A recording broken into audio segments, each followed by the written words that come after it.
ಮಂಡ್ಯ ಜಿಲ್ಲೆ ಮದ್ದೂರಿನಲ್ಲಿ ಸಾಮೂಹಿಕ ಗಣಪತಿ ವಿಸರ್ಜನೆ ಮೆರವಣಿಗೆಯಲ್ಲಿ ಸಾವಿರಾರು ಹಿಂದೂ ಕಾರ್ಯಕರ್ತರು ಭಾಗಿಯಾಗಿದ್ದರು. ಗಣಪತಿ ಮೆರವಣಿಗೆಯಲ್ಲಿ ಹಿಂದೂ ಕಾರ್ಯಕರ್ತರು ಭರ್ಜರಿಯಾಗಿ ಡ್ಯಾನ್ಸ್ ಮಾಡಿದ್ರು. ಕೇಸರಿ ಧ್ವಜ ಹಿಡಿದು ಹಿಂದೂ ಕಾರ್ಯಕರ್ತರಿಂದ ಹರ್ಷೋದ್ಗಾರ ವ್ಯಕ್ತವಾಯಿತು. ಜೊತೆಗೆ ಜೈ ಶ್ರೀರಾಮ್ ಜೈ ಹನುಮಾನ್ ಅಂತ ಘೋಷಣೆ ಕೂಗಿದ್ದಾರೆ.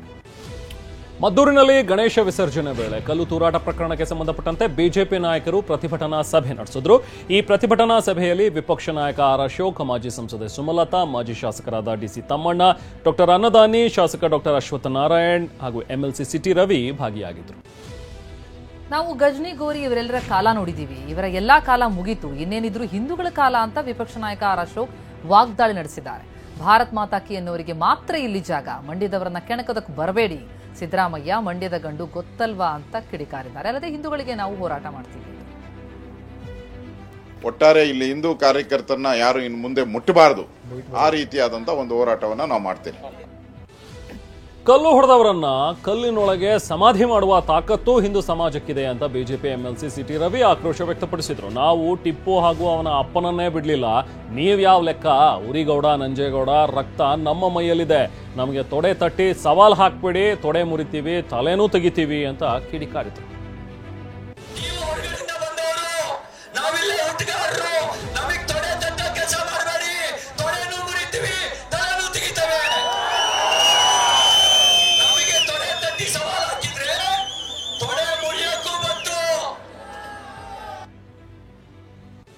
ಕಳೆದ ವರ್ಷ ನಾಗಮಂಗಲದಲ್ಲಿ ಮಸೀದಿಯಿಂದ ಕಲ್ಲು ತೂರಾಟ ಆಗಿತ್ತು. ನಮ್ಮ ಭಾರತದಲ್ಲಿ ನಮ್ಮ ಆಚರಣೆಗೆ ಸ್ವಾತಂತ್ರ್ಯ ಇಲ್ವಾ ಅಂತ ಬಿಜೆಪಿ ಶಾಸಕ ಸಿಎನ್ ಅಶ್ವತ್ಥ ನಾರಾಯಣ್ ವಾಗ್ದಾಳಿ ಮಾಡಿದ್ದಾರೆ.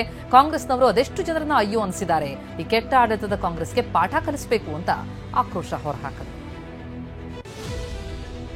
ಮಂಡ್ಯ ಜಿಲ್ಲೆ ಮದ್ದೂರಿನಲ್ಲಿ ಸಾಮೂಹಿಕ ಗಣಪತಿ ವಿಸರ್ಜನೆ ಮೆರವಣಿಗೆಯಲ್ಲಿ ಬಿಜೆಪಿ ರಾಜ್ಯಾಧ್ಯಕ್ಷ ಬಿವೈ ವಿಜಯೇಂದ್ರ ಸ್ವಲ್ಪ ದೂರ ಹೆಜ್ಜೆ ಹಾಕಿದ್ರು. ಬಳಿಕ ಮದ್ದೂರು ಪಟ್ಟಣದಿಂದ ಬೆಂಗಳೂರಿಗೆ ವಾಪಸ್ಸಾದರು. ಮದ್ದೂರಿನಿಂದ ಬೆಂಗಳೂರಿಗೆ ಬಂದ ಬಿವೈ ವಿಜಯೇಂದ್ರ ಫ್ರೀಡಂ ಪಾರ್ಕ್ನಲ್ಲಿ ನಡೀತಾ ಇದ್ದ ಪ್ರತಿಭಟನೆಯಲ್ಲಿ ಪಾಲ್ಗೊಂಡರು. ಮಂಡ್ಯ ಜಿಲ್ಲೆ ಮದ್ದೂರಿನಲ್ಲಿ ಸಾಮೂಹಿಕ ಗಣಪತಿ ವಿಸರ್ಜನೆ ಮೆರವಣಿಗೆಯಲ್ಲಿ ಮೈಸೂರು ಸಂಸದ ಯದುವೀರ್ ಕೃಷ್ಣದತ್ತ ಚಾಮರಾಜ ಒಡೆಯರ್ ಕೂಡ ಭಾಗಿಯಾಗಿದ್ದರು. ಗಣಪತಿ ಮೆರವಣಿಗೆ ವೇಳೆ ಕಲ್ಲು ತೂರಿರೋದನ್ನು ಯದುವೀರ್ ಖಂಡಿಸಿದ್ದಾರೆ. ಹಿಂದೂ ಕಾರ್ಯಕರ್ತರ ಪರವಾಗಿ ಹೋರಾಟ ಮಾಡೋದಾಗಿ ತಿಳಿಸಿದ್ದಾರೆ.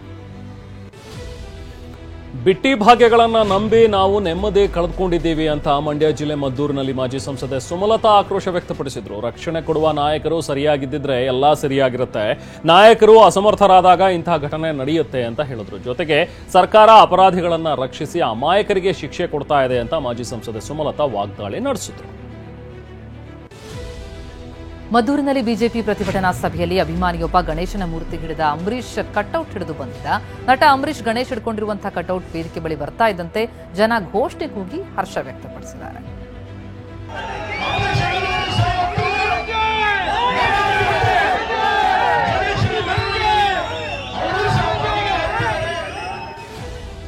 ಸಾಮೂಹಿಕ ಗಣಪತಿ ವಿಸರ್ಜನೆ ಹಿನ್ನೆಲೆಯಲ್ಲಿ ಮದ್ದೂರು ಪಟ್ಟಣದಲ್ಲಿ ಪೊಲೀಸ್ ಸರ್ಪಗಾವಲು ಹಾಕಲಾಗಿತ್ತು. ಅಹಿತಕರ ಘಟನೆ ಉಂಟಾಗದಂತೆ ಮೆರವಣಿಗೆ ಸಾಗುವ ಮಾರ್ಗ, ಪ್ರಮುಖ ರಸ್ತೆಗಳಲ್ಲಿ ಅಲರ್ಟ್ ಘೋಷಣೆ ಮಾಡಲಾಗಿದೆ. 30ಕ್ಕೂ ಹೆಚ್ಚು ವಾಹನಗಳಲ್ಲಿ ಆರ್ಎಎಫ್ ಸಿಬ್ಬಂದಿ ಮತ್ತು ಪೊಲೀಸರು ಗಸ್ತು ತಿರುಗ್ತಾ ಇದ್ದಾರೆ. ಮದ್ದೂರಿನಲ್ಲಿ ಸಾಮೂಹಿಕ ಗಣಪತಿ ವಿಸರ್ಜನಾ ಕಾರ್ಯಕ್ರಮದ ಹಿನ್ನೆಲೆ ಮದ್ಯಕ್ಕೆ ಬ್ರೇಕ್ ಹಾಕಲಾಗಿದೆ. ಮದ್ದೂರು, ಮಳವಳ್ಳಿ, ಮಂಡ್ಯ ತಾಲೂಕಿನಲ್ಲಿ ಮದ್ಯ ಮಾರಾಟ ಸಾಗಾಣಿಕೆಗೆ ಸಂಪೂರ್ಣ ನಿಷೇಧ ಹೇರಲಾಗಿದೆ. ಮದ್ದೂರಿನಲ್ಲಿ ಗಣೇಶ ಮೆರವಣಿಗೆ ವೇಳೆ ಕಲ್ಲು ತೂರಾಟ ಪ್ರಕರಣದಲ್ಲಿ ಮತ್ತೆ 7 ಆರೋಪಿಗಳನ್ನು ಪೊಲೀಸರು ಗುರುತಿಸಿದ್ದಾರೆ. ಇದುವರೆಗೂ 22 ಆರೋಪಿಗಳ ಬಂಧನ ಆಗಿದೆ. ಉಳಿದ ಆರೋಪಿಗಳಿಗಾಗಿ ತೀವ್ರ ಹುಡುಕಾಟ ನಡೆಸ್ತಾ ಇದ್ದೀವಿ ಅಂತ ಎಸ್ಪಿ ಮಲ್ಲಿಕಾರ್ಜುನ ಬಾಲದಂಡೆ ಹೇಳಿದ್ದಾರೆ. ಮದ್ದೂರಿನಲ್ಲಿ ಕಲ್ಲು ತೂರಾಟ ಪ್ರಕರಣ ಪೂರ್ವ ನಿಯೋಜಿತ ಕೃತ್ಯ ಅಂತ ಮಾಜಿ ಸಚಿವ ಈಶ್ವರಪ್ಪ ಆರೋಪಿಸಿದ್ದಾರೆ. ಶಿವಮೊಗ್ಗದಲ್ಲಿ ಮಾತನಾಡಿದ್ರು. ಮಸೀದಿಯಲ್ಲಿ ಲೋಡ್ಗಟ್ಟಲೆ ಕಲ್ಲು ಸಂಗ್ರಹದ ಬಗ್ಗೆ ಮಾಹಿತಿ ಇದೆ. ಮಸೀದಿ ಬಳಿ ಮೆರವಣಿಗೆ ಹೋಗ್ತಿದ್ದಾಗ ಕರೆಂಟ್ ಕಟ್ ಮಾಡಿ ಕಲ್ಲು ತೂರಾಟ ಮಾಡಿದ್ದಾರೆ ಅಂತ ದೂರಿದ್ದಾರೆ. ಈ ವೇಳೆ ಭದ್ರಾವತಿಯಲ್ಲಿ ಪಾಕಿಸ್ತಾನ ಪರ ಘೋಷಣೆ ಕೂಗಲಾಗಿದೆ. ಕಾಂಗ್ರೆಸ್ ಪಕ್ಷದ ಯಾವೊಬ್ಬ ನಾಯಕರು ಈ ಬಗ್ಗೆ ಮಾತಾಡಿಲ್ಲ ಅಂತ ಕಿಡಿಕಾರಿದ್ದಾರೆ. ಬಿಜೆಪಿಯವರಿಗೆ ಬರೀ ಬೆಂಕಿ ಇಡೋದೇ ಕೆಲಸ ಅಂತ ಡಿಸಿಎಂ ಡಿಕೆ ಶಿವಕುಮಾರ್ ಆಕ್ರೋಶ ಹೊರಹಾಕಿದ್ದಾರೆ. ಜನರನ್ನ ಒಡೆಯೋದು, ರಾಜಕೀಯ ಮಾಡೋದು ಬಿಜೆಪಿ ಕೆಲಸ. ದೆಹಲಿಗೆ ಹೋಗಿ ಜಿಎಸ್ಟಿ ಪಾಲನ್ನ ಕೊಡಿಸ್ಲಿ, ನರೇಗಾ ಯೋಜನೆಗೆ ಕೇಂದ್ರದಿಂದ ಹಣ ಕೊಡಿಸ್ಲಿ, ಇಲ್ಲ ಮೇಕೆದಾಟು ಮಹದಾಯಿಗೆ ಅನುಮತಿ ಕೊಡಿಸ್ಲಿ ಮೊದಲು ಅಂತ ಆಕ್ರೋಶ ವ್ಯಕ್ತಪಡಿಸಿದರು. Chief minister, home minister, district minister ಎಲ್ಲ ರಿಯಾಕ್ಟ್ ಮಾಡಿದ್ದಾರೆ. ನಾನು ಊರಲ್ಲಿಲ್ಲ, ನನಗೆ ಫುಲ್ ಮಾಹಿತಿ ಇಲ್ಲ. ಸೊ ಅವರು ರಿಯಾಕ್ಟ್ ಮಾಡೋದ್ರಿಂದ ಪೇಪರ್ ನಾನು ನೋಡಿದ್ದೀನಿ. ಸೊ ತಿಳಿದು ನಾನು ಮಾತಾಡ್ತೀನಿ ಅಷ್ಟೇ, ತಿಳಿದೆ ನಾನು ಮಾತಾಡೋದು. ಅಲ್ಲ, ಅವ್ರಿಗೇನು ಬೇರೆ ಕೆಲಸ ಇಲ್ಲ, ಬರೀ ರಾಜಕಾರಣ. ಮಧುರ ಗಲಭೆ ಪ್ರಕರಣದಲ್ಲಿ ಬಿಜೆಪಿ ನಾಯಕರು ರಾಜಕೀಯ ಮಾಡ್ತಿದ್ದಾರೆ ಅಂತ ಮಂಡ್ಯ ಜಿಲ್ಲಾ ಉಸ್ತುವಾರಿ ಸಚಿವ ಚಲುವರಾಯಸ್ವಾಮಿ ಆಕ್ರೋಶ ಹೊರಹಾಕಿದ್ದಾರೆ. ಬಿಜೆಪಿ ನಾಯಕರು ಗಣಪತಿಗಳನ್ನು ಖರೀದಿಸಿ ತಂದಿದ್ದಾರೆ. ಗಣೇಶ ಖರೀದಿ ಮಾಡಿದ್ದು ನನ್ನ ಗಮನಕ್ಕೆ ಬಂದಿದೆ. ರಾಜಕೀಯ ಮಾಡೋದಕ್ಕೆ ಇವರಿಗೆ ಯಾವ ವಿಷಯನೂ ಇಲ್ವಾ ಅಂತ ಹೇಳಿದ್ದಾರೆ. ನೇಪಾಳದಲ್ಲಿ ಭ್ರಷ್ಟಾಚಾರ ವಿರೋಧಿ ಪ್ರತಿಭಟನೆಯಲ್ಲಿ ಪ್ರತಿಷ್ಠಿತ ಹೋಟೆಲ್ಗಳು ಕೂಡ ದುಷ್ಕರ್ಮಿಗಳ ಕೆಂಗಣಿಗೆ ಗುರಿಯಾದವು. ಕಾಠ್ಮಂಡುನಲ್ಲಿರುವಂತಹ ಹಿಲ್ಟನ್ ಹೋಟೆಲ್ ಧಗಧರಿಸಿದೆ. ಹೋಟೆಲ್ ಸಂಪೂರ್ಣ ಸುಟ್ಟು ಕರಕಲಾಗಿದೆ. ಹಿಂಸಾಚಾರ ಪೀಡಿತ ನೇಪಾಳದ ಹಲವು ಪ್ರದೇಶಗಳಲ್ಲಿ ಕರ್ಫ್ಯೂ ಹೇರಲಾಗಿದೆ. ಭೈರಾವಾದಲ್ಲಿ ಬಿಗಿ ಪೊಲೀಸ್ ಬಂದೋಬಸ್ತ್ ಏರ್ಪಡಿಸಲಾಗಿದೆ. ಭೈರಾವಾದಲ್ಲಿ ಪರಿಸ್ಥಿತಿ ನಿಯಂತ್ರಣದಲ್ಲಿಯೂ ಪರಿಸ್ಥಿತಿ ಬೂದಿ ಮುಚ್ಚಿದ ಕೆಂಡದಂತಿದೆ. ರಸ್ತೆಗಳು ಬಿಕ್ಕು ಅಂತ ಇವೆ. ವಾಹನ ಸಂಚಾರ ಕೂಡ ವಿರಳವಾಗಿದೆ. ನೇಪಾಳದ ರಾಜಧಾನಿ ಕಠ್ಮಂಡುವಿನ ಗಲ್ಲಿ ಗಲ್ಲಿಯಲ್ಲೂ ಪೊಲೀಸ್ ಸರ್ಪಗಾವಲನ್ನು ಹಾಕಲಾಗಿದೆ. ಪೊಲೀಸರ ಜೊತೆ ಸೇನಾ ಪಡೆ ಕೂಡ ನಿಯೋಜಿಸಲಾಗಿದೆ. ಕಿಡಿಗೇಡಿಗಳ ಮೇಲೆ ಹದ್ದಿನ ಕಣ್ಣಿಡಲಾಗ್ತಾ ಇದೆ. ಶಂಕೆ ಬಂದ ವ್ಯಕ್ತಿಗಳನ್ನ ವಿಚಾರಣೆ ಮಾಡಲಾಗ್ತಿದೆ.